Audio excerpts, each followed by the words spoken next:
Harut व Marut कौन थे, बाबुल का कुआं कहाँ है और हारूत व मारूत का जादू किस तरह का था।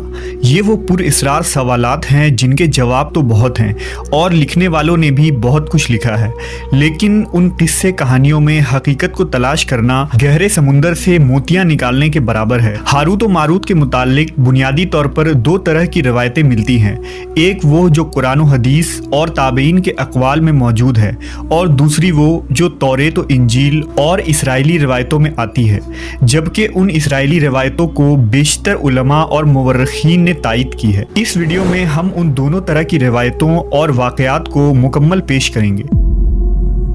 रिवायतों के मुताबिक हज़रत इदरीस अलैहिस्सलाम के ज़माने में एक मरतबा आसमान और ज़मीन के दरमियान से पर्दों को हटा दिया गया तो फरिश्तों ने ज़मीन में आबाद इंसानों को देखकर ताज्जुब किया और बोले, या रब्बुल आलमीन, हम तो गुनाह के करीब भी नहीं जाते, जबकि ये बनी आदम गुनाहों में इतने मुब्तला हैं। अगर हम उनकी जगह होते तो कभी तेरी नाफरमानी ना करते। अल्लाह ने इरशाद फरमाया, इंसानों को गुस्सा और शहवत दी गई है, अगर ये चीज़ें तुम्हें दी जाए तो तुम भी इसी तरह गुनाह में मुलव्वस हो जाओगे। लेकिन फरिश्तों ने कहा, हम ऐसा हरगिज़ न करेंगे। लिहाजा अल्लाह के हुक्म से फरिश्तों ने अपनी जमात में से दो बेहतरीन और इताअत गुजार फरिश्तों को चुन लिया, जिनका नाम हारूत और मारूत था। अल्लाह ने उन दो फरिश्तों में इंसानी फितरत और शहवत डालकर दुनिया में भेजा। वो शहर बाबुल में दो खूबसूरत इंसान बनकर आए और काजी के काम पर मुकर्रर हो गए, जहाँ वो लोगों के दरमियान फैसले किया करते थे। एक दिन उनके पास एक औरत अपना मुकदमा लेकर आई और कहा कि उसका शौहर उसे बहुत परेशान करता है। हारूत व मारूत ने जब उस औरत को देखा तो वो उसकी खूबसूरती और हुस्न से मरऊब हो गए और उस पर आशिक हो गए। उन्होंने उस औरत से जिना की ख्वाहिश की तो औरत ने उनसे कहा, तुम्हारी ये ख्वाहिश मैं तभी पूरी करूंगी जब तुम बुत की पूजा करो, शराब पियो या मेरे खाविंद को कत्ल कर दो। हारूत व मारूत ने शराब नोशी को छोटा गुनाह समझकर पी लिया और नशे की मस्ती में दो और कबीरा गुनाह कर बैठे। उस औरत ने उनसे आसमान पर चढ़ने का अमल भी सीख लिया, जिसके जरिया वो आसमान पर जाते थे। जब औरत इस अमल के जरिया आसमान पर गई तो अल्लाह के हुक्म से उसे सितारे की शक्ल में मस्ख कर दिया गया। चूंकि उस औरत का नाम ज़ोहरा था, इसलिए वो सैयारा ज़ोहरा कहलाया, जिसे आज वीनस कहते हैं। इस गुनाह की वजह से हारूत व मारूत खुद वो इसमें आज़म भूल गए जिसे पढ़कर वो आसमान पर जाते थे और बतौर सज़ा उन्हें बाबुल के एक कुएं में उल्टा लटका दिया गया, जहां वो ता क़यामत यूं ही कैद रहेंगे। ये एक इसराइली रवायत है जिसे इमाम इब्न कसीर और फ़खरुद्दीन राज़ी जैसे मुफस्सरीन अफसाना और मन घड़त कहानी करार देकर सख्ती से रद्द कर देते हैं। वहीं इमाम सयूती जैसे उलमा इस रिवायत को मुस्तनद मानते हैं। हारूत व मारूत और चाहे बाबुल के सिलसिले में एक और रिवायत कसरत से बयान की जाती है, जिसके मुताबिक एक ज़माना ऐसा था जब शहर बाबुल रुए ज़मीन पर तहजीब व तमद्दुन का मरकज़ था। यहाँ के लोग बातिल खुदा की परस्तिश किया करते थे। ये लोग अपनी किस्मत उनसे वाबस्ता समझते थे, इसलिए इल्म नजूम और इल्म फल्कियात में बड़े माहिर थे। उनके बुतकदों में सितारों की पूजा की जाती थी। ये लोग जादू, तंत्र मंत्र, सिफली को बहुत अहमियत देते और इस इल्म के जरिया मुआशरे में खूब फसाद फैलाते थे। ये लोग तिलिस्म, जादू, तंत्र मंत्र में बहुत आगे बढ़ गए। उनमें बड़े बड़े जादूगर मौजूद थे।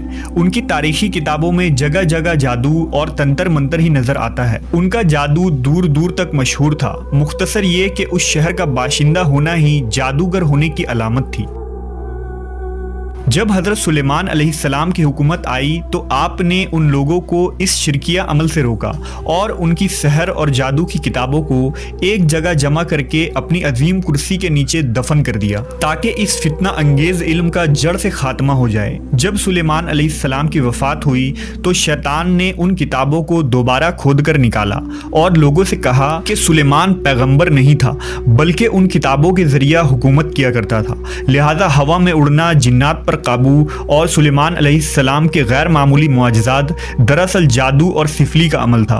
बनी इसराइल ने उसकी पैरवी की और उन किताबों को पढ़ना शुरू कर दिया। लिहाजा दोबारा ये शर अंगेज इल्म इस कौम में सुरायत कर गई।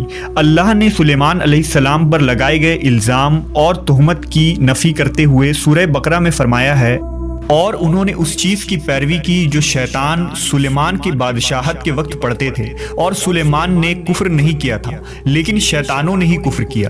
لوگوں کو جادو سکھاتے تھے، اور اس چیز کی بھی جو شہر بابل میں ہاروت و ماروت دو فرشتوں پر اتارا گیا تھا، اور وہ کسی کو نہ سکھاتے تھے جب تک یہ نہ کہہ دیتے کہ ہم تو صرف آزمائش کے لیے ہیں، تو کافر نہ بن۔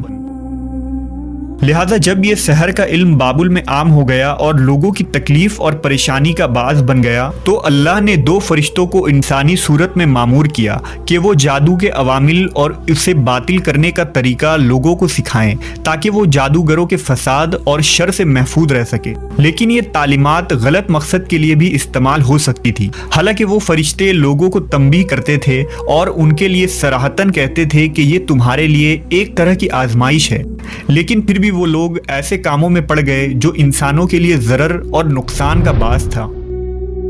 بعض عربی داستانوں میں اس کنویں کا ذکر بھی ملتا ہے جہاں کئی لوگ پہنچے اور ہاروت و ماروت سے ملاقات کر کے جادو کا علم بھی سیکھا، جبکہ بعض مورخین کا کہنا ہے کہ عراق کے شہر حلہ کے قریب ایک کھنڈر میں موجود قدیم کنواں ہے جہاں سے بابل کی سرحد شروع ہوتی تھی۔ یہ اس کنویں کو ہی چاہ بابل قرار دیتے ہیں۔ بہرحال اس واقعے سے یہ سبق ملتا ہے کہ سفلی اور جادو ایک شرکیہ عمل ہے، مگر یہ کہ اس کا استعمال فساد اور شر پسندی کے خاتمے کے لیے کیا جائے۔